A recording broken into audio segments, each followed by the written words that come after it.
뉴스피 화요일과 목요일은 이 두 분과 함께합니다. 신보라 국민의힘 전 의원 안녕하십니까? 네, 안녕하세요. 네, 정은혜 더불어민주당 전 의원 안녕하십니까? 안녕하세요. 네. 자, 코로나 상생 국민지원금이라고 부르는 지금 이제 5차 재난지원금 신청이 이제 어제 시작이 돼서 많은 분들이 관심을 갖고 계신데 지원 대상에서 지금 탈락한 분들 사이에서 나보다 더 월급이 많은 상사가 받는데 나는 왜 못 받느냐. 지금 뭐 이런 불만들이 나온다는 기사가 지금 나오고 있고 납득하기 어려운 경우들이 좀 있는 것 같아요. 지원 대상에서 빠진 분들은 그렇다면 뭘 체크해 보면 될지 저희가 좀 도움 드릴 수 있는 건 없는지 정은혜 전 의원께서 좀 정리해 주시고 같이 한번 따져보도록 하겠습니다.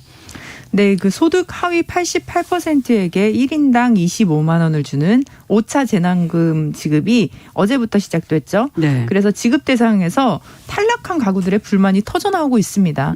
특히 요즘 SNS를 보면 내가 상위 12%인지 몰랐다. 그리고 뭐 내가 이렇게 돈이 많은지 몰랐다. 우리 부모님이 상위 12%인지 몰랐다. 이러면서 네. 약간 농담식으로 이렇게 글을 올리시는 분들도 씁쓸한데요. 있는데요. 네네, 네. 이게 웃어야 할지 정말 네. 울어야 할지 모르는 그런 상황입니다. 이 같은 차이는 자신의 연봉뿐만 아니라 가구원 전체 소득과 재산을 모두 고려하는 이런 까다로운 지급 기준 때문입니다. 예. 그래서 아직도 자신이 탈락한 이유를 모르겠다 이렇게 말씀하시는 분들은 그 체크 포인트가 있는데요. 예를 들어서 연봉이 같아도 다 받을 수는 없습니다. 왜냐하면 가장 최근 소득 수준을 반영한 6월 건강보험료 본인 부담금의 가구별 합상 금액으로 하기 때문에요. 예. 이제 뭐 그 전에 건강보험료라든지 이런 것들은 좀 해당 사항이 없겠죠. 그리고 코로나19로 인해서 좀 소득이 줄었는데 지역 가입자 같은 경우는 사실은 지난해에는 뭐 소득이 줄었지만 왜냐하면 2019년을 기준으로 상정을 또 하기 때문에 그런 분들은 사실 18년, 19년에는 조금 형편이 좋았다가 2020년에 어려워진 분들도 많죠. 계시죠.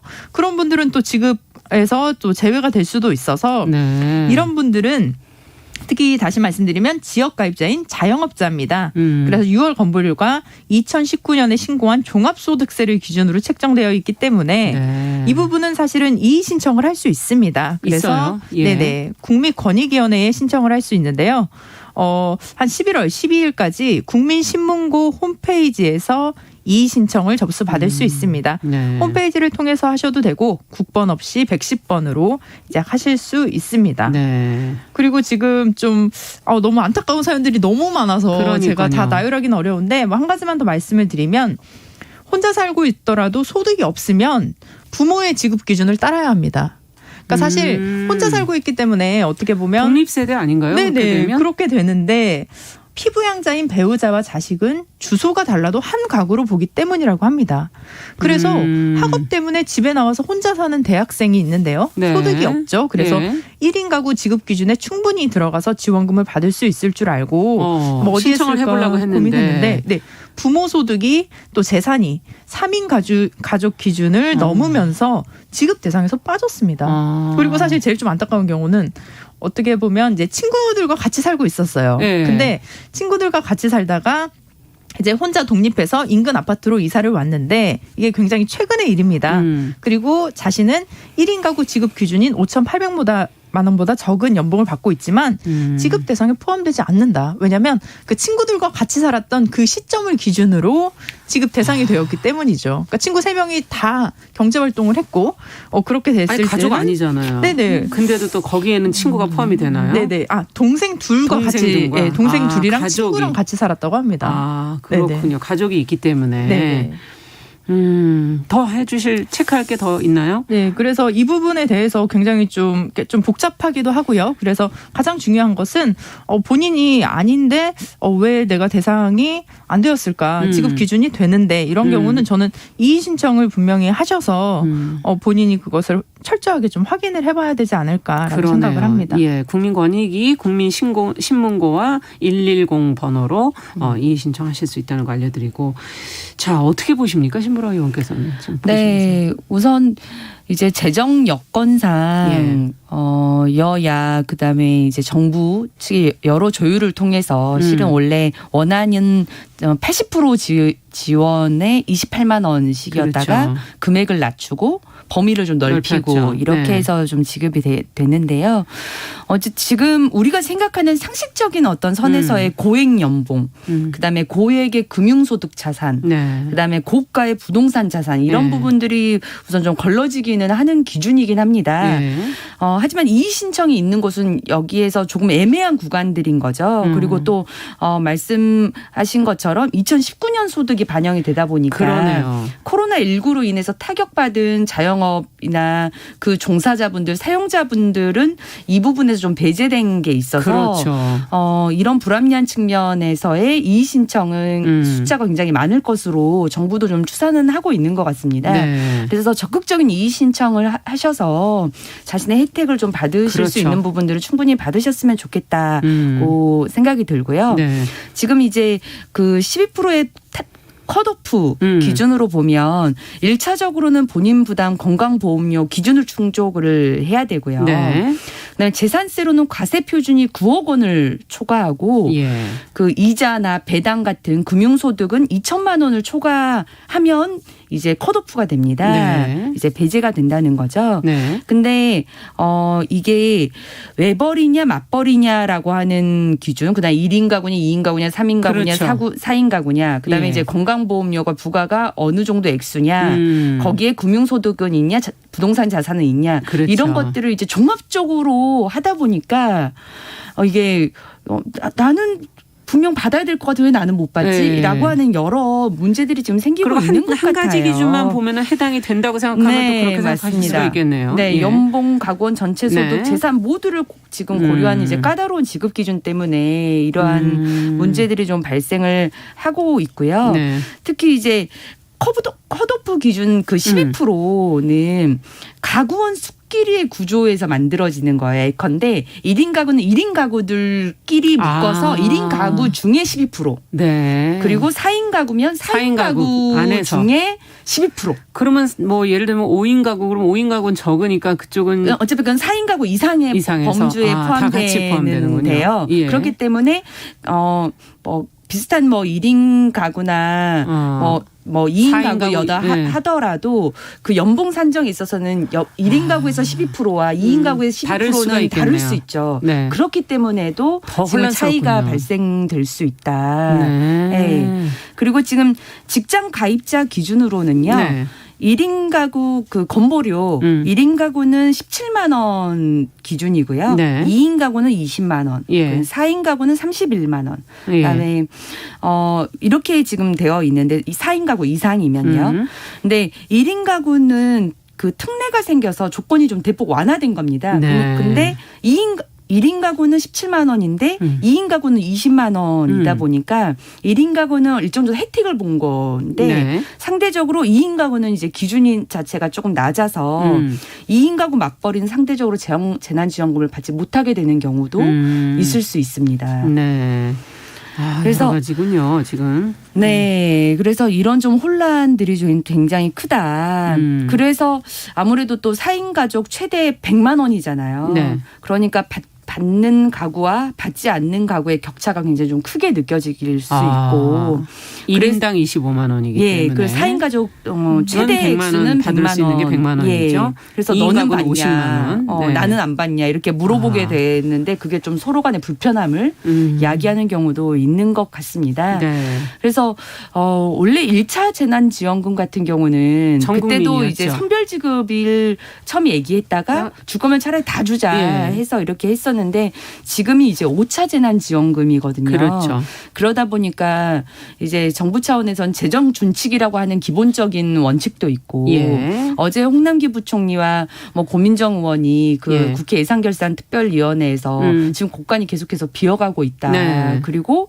그 채무 증가 속도도 굉장히 가파르다. 예. 이런 홍남기 부총리의 발언도 있었는데요. 있었죠. 예. 그만큼 이제 재정이라고 하는 한계 상황에 대한 것들이 좀 있다 보니까 아무래도 금액을 낮추는 데는 여야가 좀 동의하지 않고 예. 금액을 낮출 수 없다면 지급 규모를 좀 축소하면서 그 최대 재정 안에서 그 문제를 해결하다 보니까 이런 좀 문제들도 발생하지 않나라는 네. 생각도 듭니다. 네. 어떻게 보십니까? 네, 사실 예견된 전 이런 혼란이라고 생각을 합니다. 예상이 되었던 것이고요. 지금 보면 지역가입자는 만약에 한 200만 원에서 300만 원 정도의 소득이 있을 때에 직장가입자의 700만 원에서 800만 원 정도의 소득과 비슷하다고 합니다. 왜냐하면 직장가입자는 이제 회사에서 부담하는 부분도 있기 때문에 그렇다면 굉장히 좀 차이가 많이 나는 것이고 실제로 뭐 1억 9천만 원의 집이 있고 SUV 한 대가 있는 분이 계신데요. 직장에서 받는 건강보험료가 총 사실 연봉이 좀 있으시겠죠. 26만 원이기 때문에 될 수 없다. 그래서 사실 우리가 제일 좀 지금 불행한 분들 중에 한 분이 흑수저 대기업을 다니는 사람입니다. 흑수저 출신인데 대기업을 생활자. 다니는 사람. 왜냐하면 그런 분들은 주로 이제 또 맞벌이를 할 수도 있고요. 그러면서 그 맞벌이를 하는 돈으로 집에 대출금을 갖는 경우가 굉장히 많습니다. 전세든 자가든. 근데 사실은 금수저인데 그래서 뭐 집을 물려받았는데 예를 들면 뭐 연봉이 낮아요. 그런 분들은 또 받을 수도 있으니까 이런 부분에 대해서 좀 불합리한 점도 있고 그렇기 때문에 지금 경기도 같은 경우는 어제 저녁에 그 도가 편성한 3차 경기도 재난지원금 예산안이 통과가 됐습니다. 그래서 6,348억 원 규모가 통과가 됐는데요. 경기도민 전체에게 주는 거죠? 네, 맞습니다. 그렇기 때문에 이 법안이 뭐 원활하게 통과가 된다면 아마도 추석 전에 경기도에 살고 계시는 12%로 되어서 분류가 되었던 분들은 재난지원금을 받을 것으로 좀 예상이 됩니다. 제가 좀 보니까 예를 들면 우리가 그 페이스북 창업자인 마크 주크버거가 있어요. 물론 건강보험료를 지금 내고 있진 않으시지만 그분은 연봉이 $1거든요. 뭐 물론 뭐 주식이나 이런 걸로 그렇게 정한 거죠. 네네, 그렇습니다. 그래서 연봉을 받고 사실은 본인이 생활하는 비용은 이제 회사에서 뭐 예를 들면 품위 유지비로 이제 받기 때문에 본인이 소유한 돈이 아니고 그렇지만 그런 삶을 누리고 있는 거죠. 만약에 한국에 이런 경우가 있었다면 이분은 그럼 재난지원금을 받는 것인가? 그러니까 제가 그냥 상상을 해봤어요. 못 받죠. 이자 배당이 많아서. 배당이 좀 많기 때문에 좀 어려울 수 있겠지만 만약에 뭐 연봉이 뭐 $1다. 뭐 이런 분들도 많은데요. 사실 미국은. 그런 경우도 있는데 지금 또 문제가 뭐가 있냐면 어제 그 국가권익위원회의 국민신문고에 어제 하루만 오후 4시까지 7,700여 건의 재난지원금 이의 신청이 접수됐습니다. 저는 오히려 지금 이 비용이 더 드는 게 아닌가요? 이거를 분류하고 그 신고된 내용들을 접수해서 처리하고 굉장히 많은 시간과 노력과 우리가 사용하지 않아도 될 에너지를 사용하게 되는데 이 부분에 있어서도 조금 더 사실 저는 기재부라든지 뭐 이런 데서 조금 더 생각을 달리 했어야 되지 않았나 싶긴 한데. 그건 두 분 의견이 좀 다르시군요. 한쪽은 이제 곳간이 비어가고 있다. 이렇게 저는 이번 같은 경우는 왜냐하면 우리가 초기에는 전체 전국민 재난지원금을 했지만 이후에 뭐 3차, 4차 때는 이제 주로 어려우신 분들, 소상공인이라든지 그런 특정 계층에 계신 분들을 지원을 했는데 이번에 코로나가 이렇게 장기화가 될지 몰랐고 사실은 사실 5차 재난지원금 같은 경우는 저는 전 국민이 다 지원을 받아야 한다라는 입장이었습니다. 그래서 좀 제가 봐도 주변에 어려웠던 친구들도 있는데 겨우겨우 부부가 맞벌이 하면서 열심히 살고 있는데 3인 가족이라고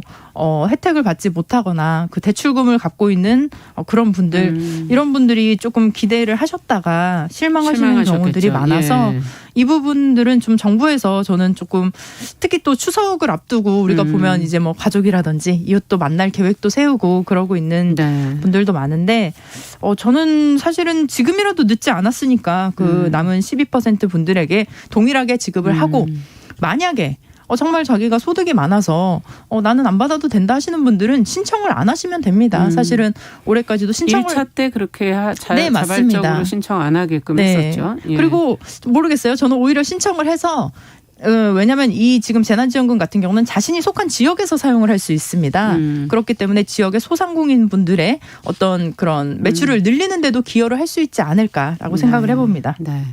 지금 뭐 중소기업 경우는 좀 추석 상여금도 주기 힘든 그런 상황이다 이런 얘기들도 나오고 있던데요. 어쨌든 앞서 얘기해드린 것처럼 국민권익위에 관련한 이의 신청을 국민신문고 110 전화번호로 참여해서 문제를 좀 직접 좀 해결하셔야 되는 그런 노력이 좀 필요하다는 거 말씀드렸습니다. 자, 두 번째 뉴스로 좀 가보도록 하죠.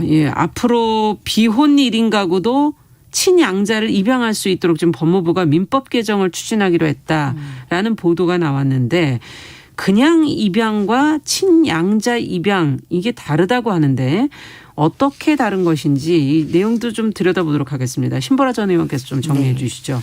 네, 법무부는 지난 6일 서울고검에서 사회적 공존을 위한 1인 가구 401가라고 하는 태스크포스 3차 회의 결과를 공개했는데요. 네. 친양자의 입양제도 개선이 필요하다는 의견이 모아져서 제도 개선을 추진할 것이라고 밝혔습니다. 현행 민법 908조 2항은 친양자 입양의 요건을 혼인 중인 부부가 공동으로 입양할 것이라고 규정을 하고 있는데요. 예. 이에 따라 결혼하지 않은 독신자는 양자를 키우려는 의사와 능력이 충분하더라도 입양을 할 수가 없었습니다. 친양자 입양이라는 건 친생 부모의 관계를 종료시키고 양부모의 친족 관계를 인정하는 입양을 말하는데요. 네. 헌법재판소 역시 2013년 이 해당 민법 조항에 대한 위헌 법률 심판에서 합헌 결정을 당시 내렸습니다. 재판관 의견은 합헌이 4명, 위헌이 5명으로 위헌 의견이 많긴 했지만 예. 위헌 의결 정족수 6명에 못 미쳐서 합헌 결론이 난 겁니다. 네. 독신자는 혼자 양육을 맡아야 하기 때문에 부모가 모두 있는 가정에 비해 아동의 양육에 불리할 가능성이 높다는 취지의 합헌이었습니다. 그렇군요. 법무부의 401가 TF는 독신자 중에서도 기혼자 부부 못지않게 아동을 잘 양육할 수 있는 경우가 있을 수 있다고 봤고요. 현 제도가 편부, 편모 가정에 대한 사회적 편견을 강화할 수 있다는 점도 고려를 했습니다. 네. 다만 이 경우에도 아동의 복제에는 소홀함이 없도록 가정법원이 양부나 양모의 양육 능력, 양육 상황을 면밀하게 검토해야 한다는 의견도 덧붙였습니다. 네. 정재민 법무부 법무심의관은 브리핑에서 부부 공동으로만 입양할 수 있다는 근거 규정을 삭제해서 독신자도 입양을 청구할 수 있도록 하는 방향으로 추진 중이다. 구체적인 입양 허용 판단 근거는 가정법원이 재량으로 고려할 수 있도록 하는 것이 합리적으로 보고 있다고 밝혔습니다. 네. 독신자의 아동 입양에 대한 우려에 대해서는 혼자라도 기혼자 가정에 못지않게 양육을 잘할 수 있는 경우에만 입양을 허가하도록 하는 것이라고 강조했고요. 예. 법무부에 따르면 영국, 독일, 프랑스의 경우는 입양하려는 사람이 일정한 나이 이상이면 독신자라도 입양을 허용하고 있습니다. 그렇군요. 자, 그렇다면 지금 이제 조건이 붙어 있는 상태에서 친양자 입양을 이제 허가하겠다라는 그런 얘기로 들리고 어떤 점을 고려해서 이제 그러면 자격을 줄 것인가. 또 친양자든 아니든 뭐 1인 가구 입양 자체에 대한 뭐 인식을 어떻게 우리가 변화시켜야 될지 두 분 얘기를 좀 들어보고 싶습니다. 먼저 정은혜 의원께서. 네, 그 입양이라는 것은 한 아이의 세상을 바꾸는 것이라고 생각을 합니다. 예. 우리가 모든 세상을 바꿀 수 없지만 한 사람의 세상과 한 사람의 인생을 바꿀 수는 있는 거죠. 근데 과거에 친양자 같은 경우는 부부만 입양을 가능했기 때문에 그렇죠. 그런 점이 있었고 이제부터는 부부가 아니더라도 독신자도 입양이 가능하다. 예. 그렇기 때문에 독신자가 입양했을 때도 친생부모의 그 법적 관계를 단절시킬 수가 있는 거죠. 예. 그렇기 때문에 온전히 입양된 아이가 나의 아이로서 나와 함께 살아갈 수 있는 그 존재가 되는 것입니다. 굉장히 저는 좋은 현상이라고 생각을 하고요. 이와 함께 말씀하신 대로 우리 사회의 인식이 저는 굉장히 중요한 것 같습니다. 예. 그래서 이혼한 가정이라든지 아니면 미혼모 가정이라든지 예. 입양 가정이라든지 우리가 어떻게 보면 기존 전통적인 관점에서 완벽해 보이지 않는 가정이라고 할 수 있죠. 부부가 한 명 한 명이 있고 아이가 있고 이렇게 좀 어떻게 보면 그것을 과거에는 정상적인 가족의 형태라고 생각을 했지만 예. 이제 정말 시대가 많이 변했고 이런 다양한 형태의 가족들을 인정을 해야 하기 때문에 사실은 우리가 이 부분에 있어서도 인식 개선도 함께 이루어지지 않을까라는 생각이 듭니다. 그리고 뭐 입양에 관련해서는 사실 부정적으로 보시는 부분 중에 하나가 아동 학대에 관해서 좀 많은 염려를 하세요. 그렇죠. 입양을 하거나 이럴 경우에는 아동 학대가 좀 빈번하게 일어나지 않을까라는 걱정을 하시는데 실제로 2018년에서 2009년 동안 가정 내 학대로 사망한 아동이 70명이 있습니다. 네. 근데 그중에 40명은 친부모로부터 사실은 사망을 한 것이고요. 2명은 생부, 10명은 생모, 8명은 미혼 부모, 5명은 동거 부부, 또 재혼 부부 이런 식으로 사망을 했기 때문에 결과적으로 이 부분을 다 합하면 자기와 어떻게 보면 피가 연결되어 있는 부모에게서 사망을 당한 학대 사건이 81%입니다. 네. 재혼 가정은 4.8%고요. 입양 가정은 2.4%에 불과합니다. 그렇기 때문에 우리가 가슴으로 낳은 자식, 마음으로 낳은 자식이라고 하는 그 입양을 했을 때는 뭐 이런 학대라든지 이런 부분도 우리가 좀 편견을 좀 버려야 할 것 네, 같습니다. 그러네요. 네, 마지막으로 이 기준을 정말 저는 좀 철저하게 만들어야 한다. 물론 정인이 사건 같은 경우도 경제적인 능력이 어느 정도 있었다고 보여지고요. 예. 그리고 그 부모가 어떤 직업을 저는 약간 좀 속인 것 같기도 한데 본인들의 직업이 어쨌든 좀 이렇게 좀 괜찮은 직업인 것처럼 얘기를 한 것 같습니다. 그런 경우를 경제적인 그런 능력만 보고 기준을 나눈다기보다는 그렇죠. 어떤 장기적인 관점으로 그 아이와 좀 지낼 수 있는 시간을 허용한다든지 아니면 그 두 부부가 아니면 또 혼자 있는 그 독신인 사람이 어떤 뭐 교육이라든지 이런 프로그램을 꼭 받고 예. 정서적으로 안정한가. 사실 이 부분은 심리 테스트나 뭐 이런 정신 경제 기준만 검진을 가지고는 안 통해도 된다. 네, 충분히 네. 가능하다고 봅니다. 그래서 네. 이런 부분들도 좀 면밀하게 검토를 해야 할 것 같습니다. 네, 끝으로 한 말씀. 네, 실은 저도 이 부분을 살펴보면서 입양 제도가 굉장히 복잡하다는 걸 알게 됐어요. 네. 그러니까 우리나라 현행 입양 제도가 민법상 입양과 입양 특례법상 입양이 나뉘어져 있고요.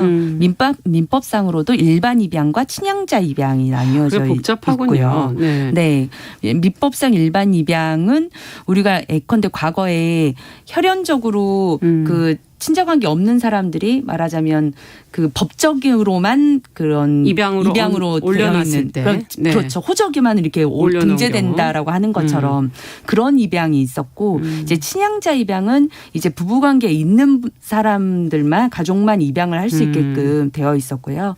입양 특례법상에서는 그런 아동보호 시설에 있는 아이들을 입양하는 그렇죠. 경우에 입양 특례법이 적용이 되는 네. 경우였습니다. 그래서 지금 입양 특례 그 민법상 친양자 입양은 부부만 가능했기 때문에 이거를 이제 독신자 입양까지 가능하도록 그렇군요. 되어 있는데요. 문제는 이제 보완할 점인데 실은 이제 독신자 입양이 가능해졌지만 입양 특례법은 그 부모가 될 자격을 명확히 법적으로 명시를 하고 있어요. 예. 양육에 필요한 충분한 재산, 네. 그다음에 아동학대, 가정폭력, 성폭력, 마약 등의 경력, 안 종교의 되죠. 자유 네. 인정, 사회 구성원 수의 양육, 교육 능력. 그런데 민법은 가정법원의 허가 외에는 그 자격을 따로 제한하지 않고 있다고 합니다. 그럼 입양 특례법에도 그것이 그러니까 제시가 입양 돼야 되는 특례법의 거군요. 기준을 민법에도 일정 정도 적용을 해서 적용해야 되는 가정법원에 그런 관련한 서류들 제출을 명문화하고 그 자격 요건들을 좀 강하게 둘 필요가 있다. 그러네요. 그런 것들이 함께 보완이 되어야 되지 않을까 싶습니다. 네. 심리 정서 상태, 경제 기준뿐만 아니라 그것도 굉장히 중요하지 않을까 하는 생각이 들고요.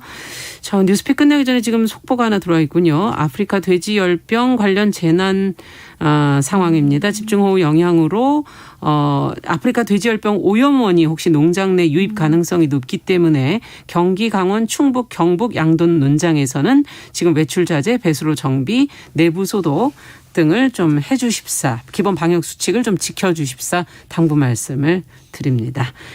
자, 오늘 뉴스픽 여기까지 듣겠습니다. 정은혜 신보라위원과 함께했습니다. 말씀 잘 들었습니다. 네, 감사합니다. 감사합니다. 정용실의 뉴스 브런치 듣고 계신 지금 시각 10시 30분이고요. 라디오 정보센터 뉴스 듣고 오지요.